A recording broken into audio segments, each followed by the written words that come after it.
everyone, for today's video I will be teaching you how you can access age-restricted Discord on iOS.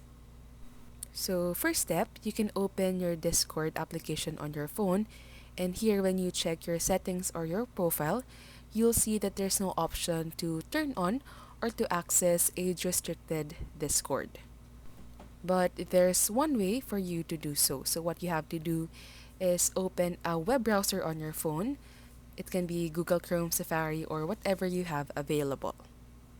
Once you've opened a web browser, just search for Discord and make sure not to open the first result, but the second one, because this is where you'll see the option to turn on access age restriction.